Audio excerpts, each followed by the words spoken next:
जय गुरुजी संगत जी। गुरुजी का अनंतम अनंतम शुक्राना। गुरुजी के श्री चरणों में कोटि कोटि प्रणाम और गुरुजी की प्यारी प्यारी संगत को जय गुरुजी। संगत जी, आज का सत्संग बहुत प्यारा है, बहुत खास है। गुरुजी की प्यारी और पुरानी संगत का सत्संग है। संगत जी, सत्संग करते समय मुझे बहुत बहुत अच्छी फीलिंग हुई। संगत की जर्नी बहुत प्यारी है, बहुत अद्भुत है। सत्संग में आपको पता चलेगा संगत जी कि संगत गुरुजी महाराज से कैसे जुड़े, उनकी जर्नी कैसे स्टार्ट हुई, कितनी इग्नोरेंस के साथ वो गुरुजी महाराज के पास गए और कैसे कैसे गुरुजी उन्हें अपना बनाते चले गए, कैसे पल पल गुरुजी ने उन्हें ब्लेस किया, उनकी पूरी फैमिली को ब्लेस किया और आज तक संगत जी गुरुजी की कृपा उन पर बरस रही है। संगत जी, बिलीव मी, सत्संग बहुत प्यारा है, बहुत खास है। आप सभी से रिक्वेस्ट है, सत्संग अंत तक सुने, पूरा सुने, पूरे दिल से सुने। और संगत जी, सत्संग में भी संगत ने कहा है कि पता नहीं किसके लिए गुरुजी ने ब्लेसिंग्स दी है, तो हो सकता है संगत जी आज आपके बहुत सारे सवालों के जवाब मिल जाए। आप सत्संग अंत तक सुने, पूरा सुने।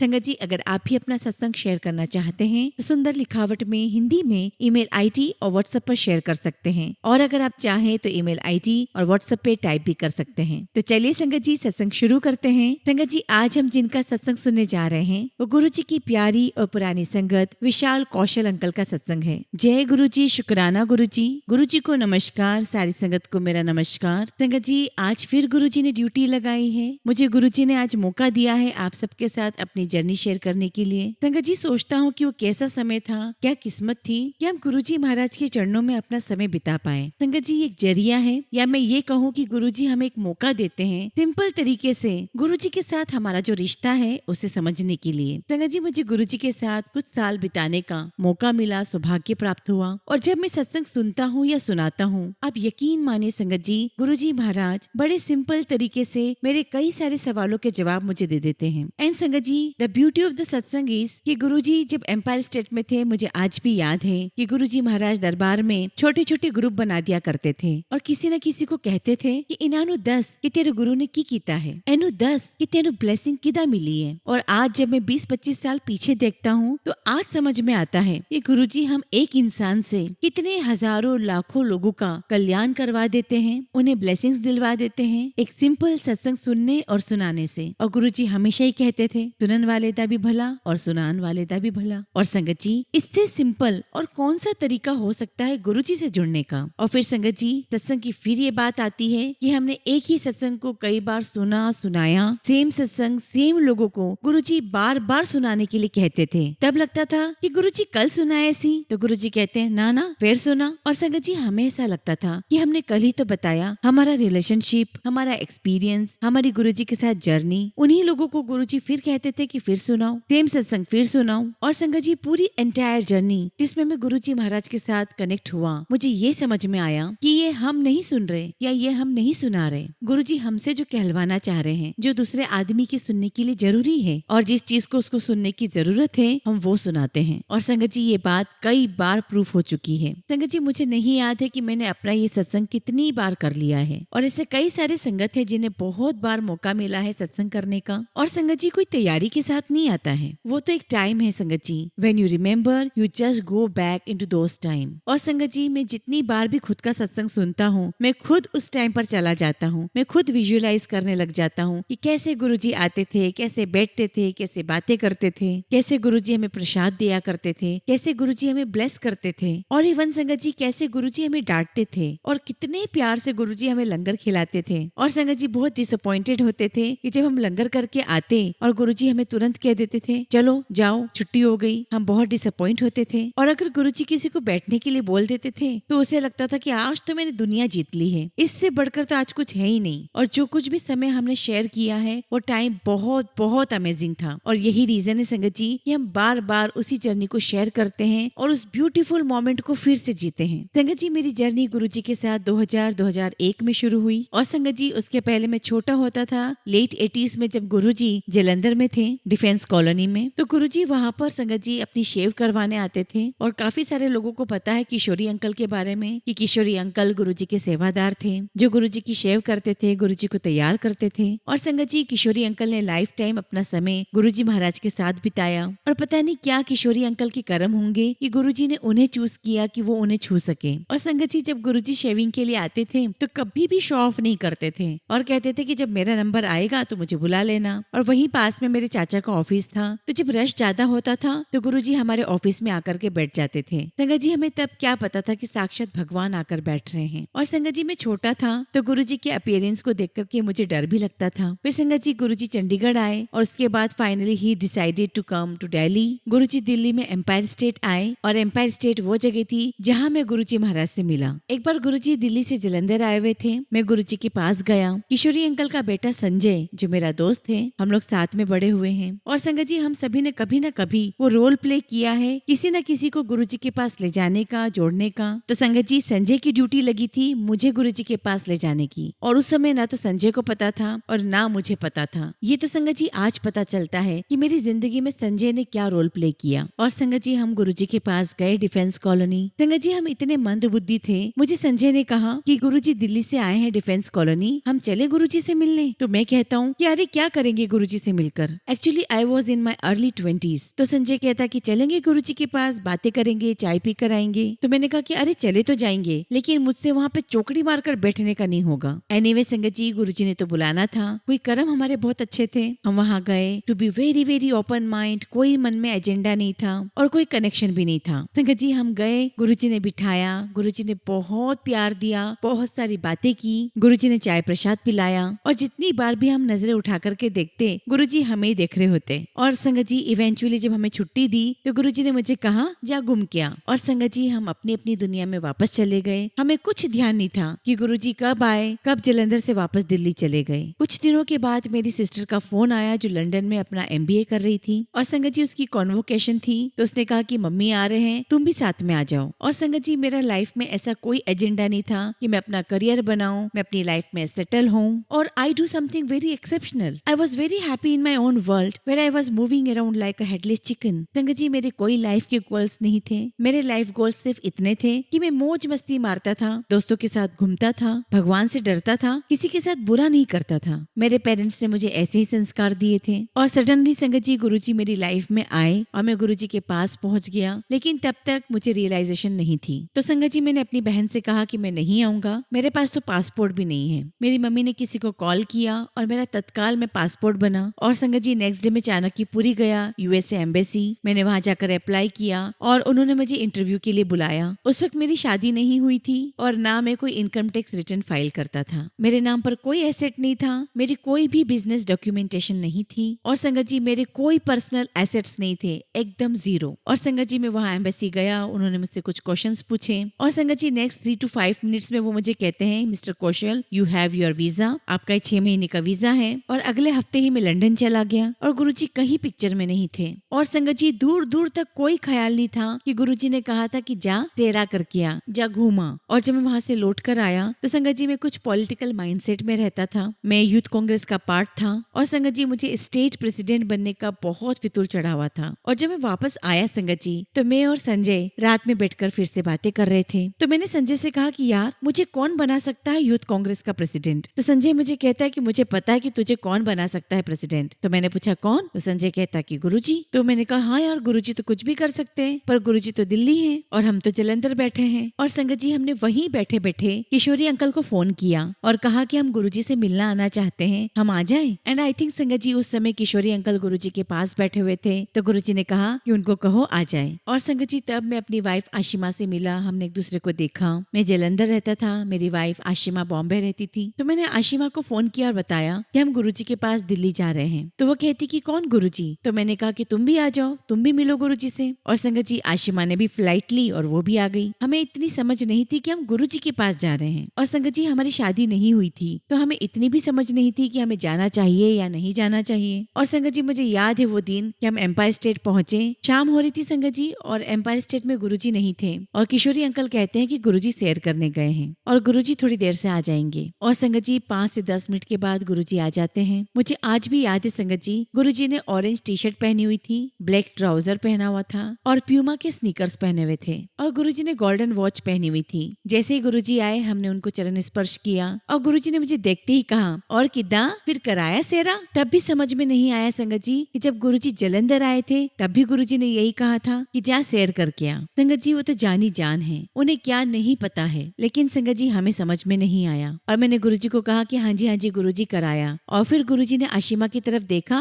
और कहते हैं ए सहेली है तेरी। तो मैंने कहा हाँ जी गुरुजी। तो गुरुजी कहते हैं ये तो लड़ती बहुत है। और संगत जी जब गुरुजी ने ऐसा कहा तो मुझे बहुत अच्छा लगा। मैंने कहा हाँ जी गुरुजी इसीलिए आपके पास लाया हूँ। और संगत जी गुरुजी आशिमा की तरफ देखने लगे और अभी गुरुजी मेरे साथ पंजाबी में बात कर रहे थे और सडनली गुरुजी आशिमा के साथ हिंदी में बात करने लगे। कहाँ से हो? बॉम्बे से? तो आशिमा कहती हाँ जी गुरुजी। डैडी क्या करता है? Air India pilot, commander, plane उड़ाता है प्लेन। आशिमा ने कहा हाँ जी गुरुजी। संगत जी आशिमा के जो फादर थे वो एयर इंडिया के सीनियर कमांडर थे। अब आप सोचिए संगत जी कि गुरुजी को ये बात कौन बता सकता था। और संगत जी हम सभी अचंभित थे, बहुत सरप्राइज थे कि गुरुजी को कैसे पता। फिर गुरुजी ने हमें कहा कि चलो तुम लोग बैठो, मैं तैयार होकर आता हूँ। और जैसे ही गुरुजी अंदर गए आशिमा मुझसे लड़ने लगी कि तुमने सब कुछ बताया होगा गुरुजी को, ऐसे थोड़ी ना होते हैं गुरुजी, क्योंकि गुरुजी ने ट्राउजर पैंट पहना हुआ था। तो आशिमा कहने लगी कि ये कैसे गुरुजी है। अब संगत जी मैं इसको क्या जवाब देता, क्योंकि मुझे खुद को समझ में नहीं आ रहा था। तो मैंने आशिमा को कहा कि भाई हम तो साथ में ही आए हैं, मैं गुरुजी को कैसे बता सकता हूँ कि तुम्हारे पिताजी क्या करते हैं। और संगत जी जब गुरुजी 10-15 मिनट के बाद तैयार होकर आए, मैं आपको बता नहीं सकता संगत जी, हमें ऐसा लगा कि हम किसी दूसरी ही दुनिया में हैं। हमें पूरी तरीके से लग रहा था कि हम ट्रांसफॉर्म हो गए हैं। और जब हमने गुरुजी को अपने कमरे से आते हुए देखा और वो दिन गया संगत जी, और जितने साल हम गुरुजी के पास आते थे, Saturday, Sunday, Friday, Empire State जाते थे, बड़े मंदिर हम बैसाखी पर जाते थे, गुरुजी के बर्थडे पर जाते थे, और हम संगत जी पूर्णमासी पर भी जाते थे, मैंने कभी गुरुजी के चरण जमीन पर लगते हुए नहीं देखे। और हमें ऐसा लगता था कि गुरुजी चलते भी हैं या सिर्फ फ्लोट करते हैं। अब संगत जी हम लोग बैठे हुए थे और बहुत सारी संगत वहाँ आ गई और हमें ऐसा लगा कि जैसे संगत में हम कहीं घूम गए हैं, तो गुरुजी को कहाँ याद रहेगा कि हम आए थे। और संगत जी उस समय गुरुजी के साइड पर एक बैल होती थी। गुरुजी ने बैल बजाई, उन्होंने किशोरी अंकल को बुलाया और गुरुजी ने किशोरी अंकल से कुछ बात की और तभी किशोरी अंकल ने मुझे इशारा किया और बाहर आने के लिए कहा। और जब मैं बाहर जा रहा था तो मुझे लगा कि पता नहीं क्या बात होगी। तो किशोरी अंकल हमें बाहर ले जाकर के कहने लगे कि गुरुजी कह रहे हैं कि संजय और विशाल तो लुंडरा है, कहीं भी सो जाएंगे, बाहर सो जाएंगे, इनका क्या? वो लड़की बॉम्बे से आई है, उसका रहने का इंतजाम करो, उसको कर्नल जोशी अंकल के घर भेज दो। संगत जी मैं एक्सप्रेस नहीं कर सकता, मैं नहीं बता सकता कि मैंने उस पल को क्या महसूस किया। मुझे लगा कि गुरुजी आप हमें इतना प्यार करते हो। संगत जी वहाँ इतने सारे लोग बैठे हुए हैं और उन्हें ये फिक्र कि वो लड़की बॉम्बे से आई है, वो कहाँ सोएगी, इसके रहने का इंतजाम करना है। और बिलीव कीजिए संगत जी वो पल इतना खूबसूरत था कि उस दिन ऐसा कुछ हुआ कि गुरुजी हमें आज तक यहाँ तक लेकर आए। गुरुजी ने हमें यहाँ जिंदगी में लाकर खड़ा कर दिया कि अगर आज जिंदगी है तो गुरुजी की वजह से है, अगर आज आँख खुलती है तो थैंक यू सो मच गुरुजी, आंखें बंद होती है तो थैंक यू सो मच गुरुजी। संगत जी उस दिन ऐसा कनेक्शन बना गुरुजी के साथ कि गुरुजी ने हम पर रहम की, हम पे करम किए, हमें ब्लेस किया और अपने साथ लाकर खड़ा कर दिया संगत जी। और अगर संगत जी हम 100 जन्म भी ले लेना तो हम गुरुजी का शुक्राना नहीं कर सकते। और संगत जी ये रिलेशनशिप वहाँ से स्टार्ट होता है। मैंने किशोरी अंकल से कहा कि इसकी मौसी नोएडा रहती है, ये वहाँ रहेगी। अब किशोरी अंकल दोबारा गुरुजी के पास गए, उन्हें बताया तो गुरुजी ने कहा पक्की गल है? तो किशोरी अंकल ने कहा हाँ जी। और संगत जी वो दिन बीता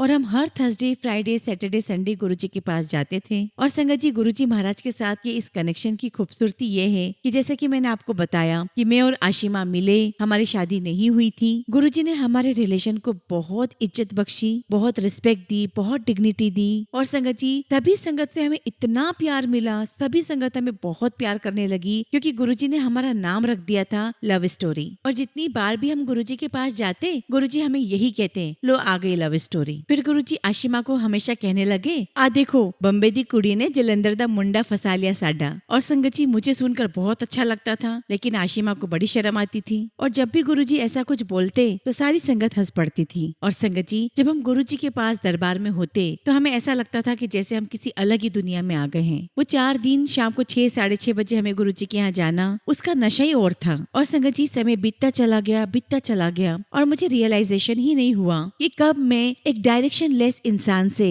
matured human being, young adult man में कन्वर्ट हो गया जिसकी अपनी खुद की एस्पिरेशंस थी। मैं अपनी लाइफ में बहुत कुछ अच्छा करना चाहता था, सेटल्ड होना चाहता था और मैं वो सब कुछ अपनी लाइफ में चाहता था जो एक फैमिली चाहती है। संगत जी मेरी मम्मी डॉक्टर थी, मेरे पापा बिजनेसमैन थे, हमारा रियल एस्टेट का बिजनेस था। लेकिन संगत जी मेरी डायरेक्शन अलग थी, उसका कोई कनेक्शन नहीं था। लेकिन संगत जी गुरुजी मेरी लाइफ में एक ठहराव लेकर आए, मुझे एक अक्कल दी। जब भी हम गुरुजी के पास जाते संगत जी सब कुछ डिसिप्लिन में होता था। आज भी हम जब गुरुजी के पास आते हैं संगत जी तो बहुत डिसिप्लिन होता है। हम उतना ही लंगर खाएंगे जितना हमें मिलेगा, हम नीट एंड क्लीन होकर जाएंगे, हम एक पॉजिटिव सोच के साथ जाएंगे। संगत जी हम अपने आप को आपको 50 चीजों में रोकते हैं, हमें बहुत सारे गलत ख्याल भी आते हैं और फिर गुरुजी हमें रोकते हैं। और संगत जी, आप सभी सोचिए कि हमारी जिंदगी क्या थी जब गुरुजी महाराज हमारी जिंदगी में नहीं थे, और अब क्या है। आपको अपनी जिंदगी में 360 डिग्री पूरा बदलाव दिखाई देगा। और संगत जी, ऐसा ही कुछ मुझे भी अपनी जिंदगी में महसूस हुआ। और संगत जी, बहुत खुशी होती थी गुरुजी के पास जाना। गुरुजी ने हमें बुलाया, इतने में हमें बहुत खुशी हो जाती थी। गुरुजी के पास बैठना, लंगर खाना। और संगत जी, जो गुरुजी हमें लंगर खिलाते थे, इट वॉज नॉट लाइक अपनी अपनी थाली। आप में से काफी सारे लोगों ने देखा होगा कि एम्पायर स्टेट में चटाइयां बिछाई जाती थी और जो लोग एक्स्ट्रा होते थे वो लोग बाहर चले जाया करते थे और अपनी बारी का इंतजार करते थे। कोई 4 अननोन लोग एक ही थाली में बैठ करके लंगर खाते थे। 2-2 चपातियां होती थी, सब्जी होती थी, दाल होती थी, हरी या लाल चटनी होती थी और कुछ एक मीठा होता था। और संगत जी, गुरुजी के दरबार में संतरी मंत्री, सब बड़े बड़े अफसर, मेरे जैसा व्यक्ति भी, सब एक लाइन में डिसिप्लिन में रहते थे। और संगत जी, जर्नी ऐसी चलती रही। हमें ऐसा था कि हम शादी करेंगे, मैं और आशिमा, लेकिन मेरे फादर चाहते थे कि पहले मेरी बहन की शादी हो। और संगत जी, मेरी सिस्टर मुझसे छोटी थी और आशिमा को लगता था कि हम फटाफट शादी कर लें, और मुझे भी लगता था संगत जी कि हमारी शादी हो जाए जल्दी। हम जितनी बार भी गुरुजी के पास जाते तो हम कहते कि गुरुजी देखो जरा ब्याह दा कुछ देखो, तो गुरुजी कहते हाँ हाँ देख दे आ, कर दे आ। और संगत जी, हमें ऐसा लगता कि अरे गुरुजी तो कुछ देख ही नहीं रहे, कुछ कर ही नहीं रहे हैं। एक बार की बात है संगत जी की दरबार में मैं नहीं गया था, आशिमा अपनी मम्मी के साथ गई थी और गुरुजी ने आशिमा को एक पर्टिकुलर साइज का ओम बनवा कर लेकर आने को कहा। और संगत जी, आशिमा और उसकी मम्मी पूरे मार्केट में घूमे, उस पर्टिकुलर साइज का ओम बनवाया, लेकर आए। और आशिमा को लग रहा था कि गुरुजी मुझे वापस से लॉकेट देंगे, मैं पहनूंगी और हमारी शादी हो जाएगी। और जब दरबार में गए तो आशिमा ने कहा कि गुरुजी मैं ओम बनवा कर ले आई। तो गुरुजी कहते अच्छा तो दिखाओ फिर। आशिमा ने लॉकेट गुरुजी को दिया, गुरुजी ने हाथ में लिया, देखा और कहने लगे गुरुजी ये विशाल की बहन के गले में पहना दे। और संगत जी, आशिमा को समझ में ही नहीं आया कि गुरुजी ने क्या बोल दिया। गुरुजी ने उसके बाद कुछ भी नहीं कहा and Ashima was very disappointed. और संगत जी, बाहर आके आशिमा मुझे फोन करके कहती है कि गुरुजी ने कहा कि ये लॉकेट मैं ना पहनूं, तुम्हारी बहन के गले में डाल दूं। संगत जी, उस समय हम बहुत यंग थे, हमें इतनी अक्ल नहीं थी। मैंने आशिमा को कहा कि गुरुजी ने कहा है तो उन्हीं को पता होगा, लेकिन क्यों कहा संगत जी। 6 महीने के बाद मेरी बहन की शादी होती है। हम संगत जी गुरुजी के पास गए, मिठाई लेकर गए, कार्ड लेकर गए। उस समय जिसकी जैसी श्रद्धा होती थी 11 कार्ड, 21 कार्ड, 51 कार्ड गुरुजी के पास ले जाया करते थे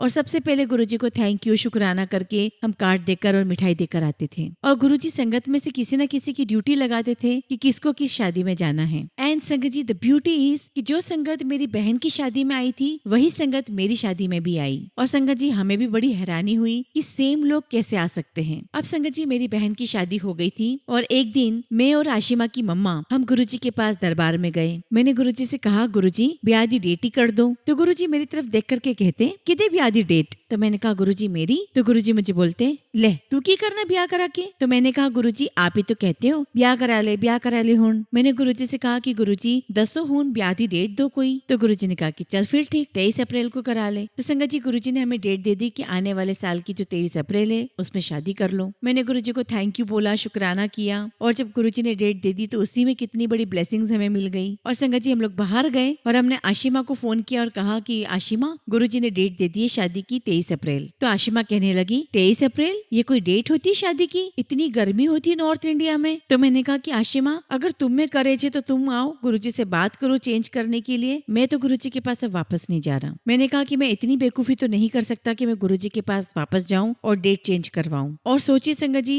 एक्चुअली आशिमा ने अगले दिन की फ्लाइट ली, वो दिल्ली एम्पायर स्टेट आई और वो गुरुजी के पास आई डेट चेंज करवाने के लिए। मतलब संगत जी, हम कितने अकल से अंधे थे। और संगत जी, आशिमा शाम को दरबार में पहुंचती है, वहाँ मरकट आंटी भी बैठे हुए थे और जब आशिमा दरबार में पहुंची तब तक सारी संगत को पता चल चुका था कि लव स्टोरी की शादी की डेट फाइनल हो गई है। और जब आशिमा दरबार में पहुंची तो संगत उसको बधाइयां देने लगी कि आशिमा बधाइयां, गुरुजी ने शादी की डेट फाइनल कर दी। और आशिमा कहने लगी कि आंटी देखिए ना, गुरुजी ने कोई डेट दी है 23 अप्रैल, ये कोई डेट है? तो उसकी बात सुनकर मरकट आंटी ने कहा कि बेटा गुरुजी के मुंह से निकली हुई कोई भी डेट कोई ऐसी डेट नहीं होती, बहुत स्पेशल डेट होती है, तुम्हें उसको देखना आना चाहिए। इट इज 23 अप्रैल 2005 यानी कि 2345। आंटी ने कहा कि जो गुरुजी कहते हैं उसका ब्रॉडर एस्पेक्ट आपको देखना आना चाहिए। गुरुजी हमेशा कुछ भी कहते हैं या करते हैं उसका हमेशा कुछ स्पेशल मीनिंग होता है, हमें समझ में नहीं आएगा संगत जी। एंड बिलीव मी संगत जी, जिस दिन हमारा रिसेप्शन था जलंधर में, उस दिन संगत ने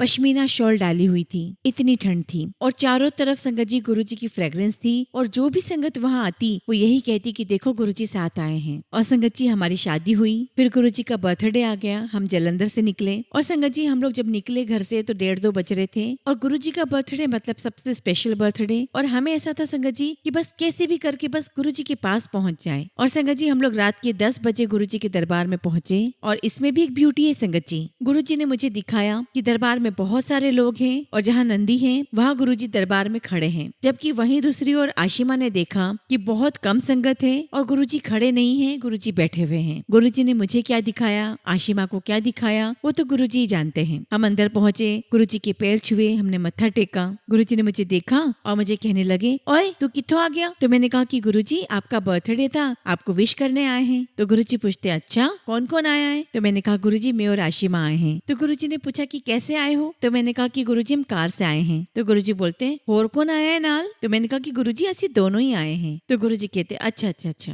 और संगत जी पीछे किशोरी अंकल जिनकी मैं बात कर रहा था, उनके साले साहब और उनके 2 बेटे आए थे और वो लोग हिमाचल से आए थे और वो पीछे ही खड़े थे। तो गुरुजी ने उनकी तरफ इशारा करते हुए कहा, आना किशोरी दी चुंगड़ पुंगड़ आई है पिंडो, गाँव से किशोरी की चुंगड़ पुंगड़ आई है, इनानो तू लेके जाना चंडीगढ़, लेके जाएगा तो लड़का होगा नहीं तो लड़की होगी, जा भाग जा। और बस संगत जी मैं तो बार बार गुरुजी को शुक्राना करता रहा, thank you Guruji, thank you Guruji, शुक्राना Guruji. And I was on cloud 9। और संगत जी हम लोग पीछे से बाहर निकले लंगर हॉल की तरफ और आशिमा ने मुझसे लड़ना शुरू कर दिया, कहती गुरुजी तो इतने खराब है, मेरे तो समझ में ही नहीं आती। मैंने कहा Ashima are you all right? Ashima कहती कि मैं पूरे रास्ते गुरुजी से प्रे करते हुए आ रही थी कि गुरुजी अभी हमें बच्चे नहीं चाहिए, अभी तो हमें करियर बनाना है, बिजनेस एस्टैब्लिश करना है, हमारे कुछ बड़े प्लान्स हैं, हमें आउट ऑफ इंडिया जाना है। और ये देखो गुरुजी ने क्या किया, हम उनके बर्थडे पर पहुंचे और हमें कह दिया कि मुंडा ले जा। मैंने आशिमा से कहा कि किस्मत से ब्लेसिंग्स मिलती है और हमें इसके लिए बहुत खुश होना चाहिए। संगत जी मैं जल्दी सुबह उठा, जलंधर से दिल्ली 8 घंटे गाड़ी चलाकर आया, हमने लंगर खाया और संगत जी गुरुजी ने हमें सुबह 4:30 बजे तक एक ही गाने पर भांगड़ा करवाया और 4:30 बजे गुरुजी ने किशोरी अंकल को बुलाया और पूछा और विशाल किथे? तो अंकल ने कहा कि गुरुजी यहीं पर है। तो गुरुजी कहते उन्हों के हुण जावे वापस चंडीगढ़। और संगत जी मुझे लग रहा था कि गुरुजी भूल गए कि चंडीगढ़ जाना है। किशोरी अंकल आए और कहा कि गुरुजी का हुक्म है कि तुम लोग अभी चंडीगढ़ जाओ। तो मैंने कहा कि अभी कैसे जाऊंगा चंडीगढ़? मैंने कहा कि मैं तो रास्ते में सो जाऊंगा, मुझे थोड़ी देर अंदर सोने दो। तो किशोरी अंकल कहने लगे तू पागल हो गया है, गुरुजी ने कहा जाओ मीन्स जाओ, गाड़ी उठा और अभी निकल। संगत जी 6 बजे मैंने दिल्ली छोड़ा, मैंने किशोरी अंकल के ब्रदर इन लॉ और उनके दोनों बेटों को ड्रॉप किया और संगत जी 10:30 बजे मैं वापस चंडीगढ़ पहुंचा। और संगत जी मैं घर जाकर सो गया और शाम को उठा। और फिर संगत जी कुछ दिनों के बाद मैं फिर गुरुजी के पास गया। मैंने गुरुजी से कहा कि गुरुजी मैं फाइनली चंडीगढ़ आ जाऊं? तो गुरुजी ने कहा हाँ आ जाओ। और संगत जी गुरुजी का हुक्म हुआ और मैं चंडीगढ़ मूव कर गया। और 2-3 महीने बाद पता चला कि आशिमा कंसीव कर चुकी है और नेक्स्ट ईयर संगत जी हमारा बेटा हो गया। संगत जी ये सब कुछ गुरुजी की ब्लेसिंग्स थी, हम तो इमेजिन भी नहीं कर सकते। तो संगत जी मैंने चंडीगढ़ मूव किया, बिजनेस सेटअप किया और संगत जी गुरुजी महाराज की ब्लेसिंग से मेरा बिजनेस बहुत फ्लरिश्ड हुआ, फाइनेंशियली मैं बहुत सेटल हो गया, लाइफ बहुत अच्छी चल रही थी। आशिमा ने कंसीव कर लिया था और इसी बीच संगत जी आशिमा के जो फादर है वो बीमार हो गए। एक्चुअली वो गुटखा खाते थे और जब भी वो लॉन्ग फ्लाइट पर जाते थे, लंबी फ्लाइट्स के लिए जाते थे तो मुंह में गुटखा रखते थे। और संगत जी बाद में उन्हें मुंह खोलने में दिक्कत होने लगी। उन्होंने फ्लाइट ऑपरेट की, वो बॉम्बे गए और उन्होंने वहां पर अपना मेडिकल करवाया and he was diagnosed with oral cancer. हमारी शादी हो चुकी थी and we were expecting our first son. और इसी बीच संगत जी आशिमा के फादर को कैंसर हो गया और थोड़ी परेशानी शुरू होने लगी। होता यह था संगत जी की आशिमा बॉम्बे में थी और वो आ नहीं सकती थी और मैं कभी गुरुजी के पास जाकर के कभी नरेट नहीं करता था कि क्या है क्या नहीं है। और संगत जी आशिमा को बहुत एंग्जाइटी होती थी कि मेरे पापा अच्छे होंगे नहीं होंगे। और संगत जी आशिमा किशोरी अंकल से बात करती थी और कहती थी कि अंकल आप जाओ गुरुजी से बात करो, मेरे पापा बीमार हैं, आप गुरुजी से पूछो कि वो ठीक हो जाएंगे ना, उनको कुछ होगा तो नहीं। और संगत जी जितनी बार आशिमा किशोरी अंकल को कहती उतनी बार अंकल उसे बड़े प्यार से बोलते कि हाँ बेटा आज शाम को मैं कोशिश करूंगा। फिर संगत जी किशोरी अंकल ने आशिमा को एक बात कही जिसके मायने आज हमें समझ में आते हैं। किशोरी अंकल ने कहा कि बेटा, गुरुजी को कुछ भी बताने की आवश्यकता नहीं है, उनको सब कुछ पता है, तुसी टेंशन ना लो, गुरुजी को सब कुछ पता है, गुरुजी सब कुछ संभाल लेंगे। संगत जी, समय निकला, आशिमा के फादर की सर्जरी हुई और मेरे बेटे का जन्म 26 अप्रैल 2006 को हुआ और संगत जी 21 दिन का था और मुझसे रुका ही नहीं जा रहा था कि मैं कब गुरुजी के पास जाऊं और इसे गुरुजी के चरणों में डाल दूं। और संगत जी, मैंने आशिमा को फोन किया, ये बॉम्बे में थी और मैं चंडीगढ़ में था, तो मैंने कहा कि आशिमा तुम फ्लाइट पकड़ो और यहाँ आ जाओ। और संगत जी, आशिमा ने फ्लाइट ली और 21 दिन के बच्चे को लेकर आई और संगत जी हम सीधे एम्पायर स्टेट पहुंचे और मैंने मेरे बेटे को गुरुजी के चरणों में डाला और कहा कि गुरुजी बेटा हुआ है। तो गुरुजी कहते हाँ हाँ मैंने पता है। और संगत जी, ये मेरे बेटे की किस्मत थी कि इसे गुरुजी महाराज के चरणों में मत्था टेकना था। और संगत जी, आशिमा बहुत पीछे खड़ी हुई थी जहाँ पर सीढ़ियाँ होती वहाँ पर। गुरुजी ने आशिमा को देखा और आशिमा वहीं खड़े खड़े बहुत रो रही थी गुरुजी को देखकर। और गुरुजी उसको बहुत गुस्से से देख करके कहते हैं की गल है, रोंदी क्यों है, तेरा व्याह कराता, तेनू मुंडा देता, तेरे डैडी का कैंसर ठीक कर देता, और की चाहिए तेनू, चल एक और मुंडा ले जा। और संगत जी, आशिमा सोच रही है कि मेरे पास 21 दिन का बच्चा है, स्टिचेस भी अभी नहीं कटे और आप कह रहे हो कि एक और मुंडा ले जा। संगत जी, हम आए, हमने गुरुजी से आशीर्वाद लिया। ये अप्रैल 2006 की बात है और हमें बिल्कुल भी इस बात का एहसास नहीं था कि गुरुजी 1 साल के बाद हमें छोड़कर चले जाएंगे। और संगत जी, फिर हमारा भी थोड़ा आना जाना कम हो गया बिकॉज ऑफ बेबी। लेकिन संगत जी, मैं जितनी बार भी गुरुजी के पास जाता रहा, अप्रैल 2006 से लेके 31 मई 2007 तक, गुरुजी हर बार मुझे यही कहते, होए एक मुंडा और ले जा। और संगत जी, लड़के की बजाय 2009 में मुझे बेटी होती है and it was very interesting. 28 मई 2009 को मुझे बेटी होती है। और संगत जी, जिस दिन हमारे यहाँ बेटी हुई उस दिन हम ये सोच कर बैठे हुए थे कि लड़का ही होगा, क्योंकि गुरुजी ने तो हमेशा कहना है मुंडा ले जा, मुंडा ले जा। डॉक्टर ने जब आकर के कहा कि इट्स अ गर्ल, तो संगत जी मैं सोच में पड़ गया कि गुरुजी ने तो लड़का कहा था। और संगत जी, तब मुझे फिर से याद आया, मेरे सारे थॉट्स वापस एम्पायर स्टेट गए। मैं एक दिन शाम को एम्पायर स्टेट आया, गुरुजी को मत्था टेका और गुरुजी ने मुझे फिर से कहा ओए मुंडा ले जा। और संगत जी, वहाँ पर एक लेडी बैठी हुई थी, वो गुरुजी को कहने लगी कि गुरुजी आप हर किसी को कहते हो मुंडा ले जा, मुंडा ले जा, आप ये क्यों नहीं कहते कि कुड़ी ले जा? गुरुजी आप बेटियां क्यों नहीं देते? और आप इमेजिन नहीं कर सकते संगत जी कि गुरुजी ने बहुत ही सटल और बहुत ही स्लो टोन में कहा, कुड़िया नु मार देना। मुझे नहीं पता कि गुरुजी ने वो बात क्यों कही और मेरे कानों में वो बात क्यों गई। और उस समय संगत जी पता नहीं गुरुजी ने क्या सोचा और गुरुजी ने हमें हमारी बेटी गौरी ब्लेस की। संगत जी, अगर आज मेरी बेटी ना होती तो हमारी फैमिली कंप्लीट ना होती। और संगत जी, 31 मई 2007 जब गुरुजी गए, हम पूरी तरीके से हिल चुके थे, वी वर शैटर्ड। और जिस समय संगत जी मेरे पास फोन आया कि गुरुजी चले गए, मुझे कुछ समझ ही नहीं आ रहा था। मैं यही सोच रहा था कि क्या हो गया, कैसे हो गया। मैंने आशिमा को फोन करके कहा कि आशिमा हम यतीम हो गए। और संगत जी, हम लोग तुरंत चंडीगढ़ से दिल्ली के लिए निकले और संगत जी हमें समझ ही नहीं आ रहा था कि ये कैसे हो सकता है। और फिर याद आया संगत जी कि 1.5-2 साल पहले हम गुरुजी के पास गए और गुरुजी हमें बातों बातों में कहते, पीछे अंदर गुरुजी कमरे में लेटे हुए थे, मैं चले जाना, तुसी फिर मैनू लभदे रहना। मैं तेनू फिर लभदा ही नहीं। और संगत जी, मैं और संजय सोच रहे थे कि गुरुजी को अब कहाँ चले जाना है। जलंधर से चंडीगढ़ आए, चंडीगढ़ से दिल्ली आ गए, अब दिल्ली से शायद अमेरिका जाना होगा। एंड संगत जी, गुरुजी कहने लगे, तुम लोग मुझे ढूंढोगे पर मैं तुम्हें मिलूंगा नहीं, मेरी फोटो से तुम बातें करोगे, यहाँ तो मेले लगेंगे, मेले लाइनें लगेगी यहाँ पर। और संगत जी, हमें बिल्कुल भी इस बात का एहसास नहीं था कि जो गुरुजी कह रहे हैं वो बहुत जल्दी होने वाला है। और देखिए संगत जी, आज क्या हो रहा है, पूरी दुनिया में गुरुजी ने अपना परिवार जोड़ लिया है। आज कहाँ कहाँ से लोगों पर कृपा हो रही है। संगत जी, जो गुरुजी ने कहा या गुरुजी कहते हैं उसमें कुछ भी किंतु परंतु नहीं है, सिर्फ हमारी तरफ से प्रॉब्लम होती है, हम गलत हो जाते हैं। एंड बिलीव कीजिए संगत जी,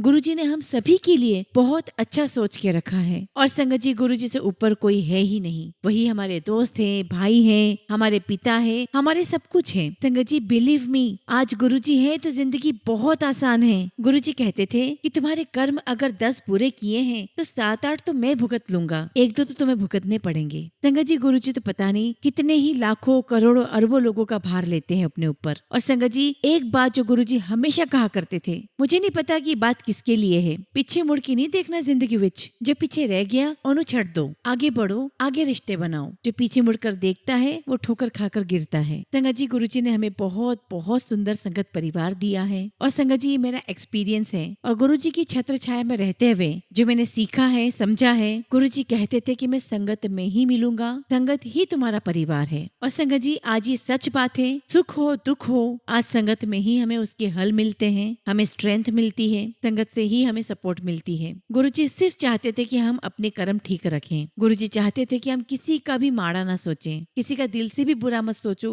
बुरा मत करो, बस अपने कर्म अच्छे रखो। दुनिया क्या कहती है, दुनिया का काम है कहना। बहुत लोग कहते हैं संगत जी कि वो हमें कहते हैं कि आप यहाँ कहाँ जुड़ गए, ये कौन है गुरुजी। संगत जी, हमें किसी को भी एक्सप्लेनेशन देने की आवश्यकता नहीं है। ये तो हमारा और गुरुजी का अपना एक रिलेशन है। मेरा अपना है, आपका अपना रिलेशन है। ये 1 to 1 रिलेशन है। और संगत जी, इसमें कोई वाया मीडिया नहीं है। और इससे खूबसूरत रिलेशनशिप संगत जी क्या हो सकता है। संगत जी, हम गुरुजी को याद करते हैं। गुरुजी अंग संग हमारे साथ रहते हैं, हमें अपनी प्रेजेंस फील कराते हैं। और संगत जी, कई बार हम ऐसा सोच लेते हैं कि गुरुजी हम ऐसा चाहते हैं लेकिन आप ऐसा नहीं कर रहे हो। और बस संगत जी, यही बात गलत हो जाती है इस रिलेशनशिप में। संगत जी, हम लोग गलत हो सकते हैं लेकिन बावजूद उसके गुरुजी हमारा साथ नहीं छोड़ते। हम मांग मांग कर थक जाएंगे संगत जी, लेकिन गुरुजी देते हुए नहीं थकेंगे। तो संगत जी, बहुत कृपा है, बहुत मेहर है गुरुजी की। आज हम देखते हैं कि छोटे छोटे बच्चे गुरुजी की सेवा करते हैं। और संगत जी, इससे बड़ी ब्लेसिंग्स क्या हो सकती है आज के समय में कि आज उनके बच्चे गुरुजी की सेवा में लगे हुए हैं। आज के कलयुग में अगर आपका बच्चा इस ओर मुड़ जाए तो इससे बड़ी बात क्या हो सकती है। और संगत जी, ये पता नहीं हमारे कौन से कर्म हैं कि आज हम गुरुजी के छत्र छाया में हैं। और गुरुजी ये भी कहते थे कि मुट्ठी पर संगत रह जानी मेरी। और पता नहीं संगत जी कि गुरुजी की मुट्ठी कितनी बड़ी है। बस संगत जी, हम इतने ग्रेटिट्यूड में रहें, हम अपने ऐसे कर्म करते चले जाएं जहाँ गुरुजी उस मुट्ठी में हमें जगह दे दे। और इन्हीं शब्दों के साथ संगत जी, मैं अपने सत्संग को यही विराम देता हूँ। जय गुरुजी, शुक्राना गुरुजी।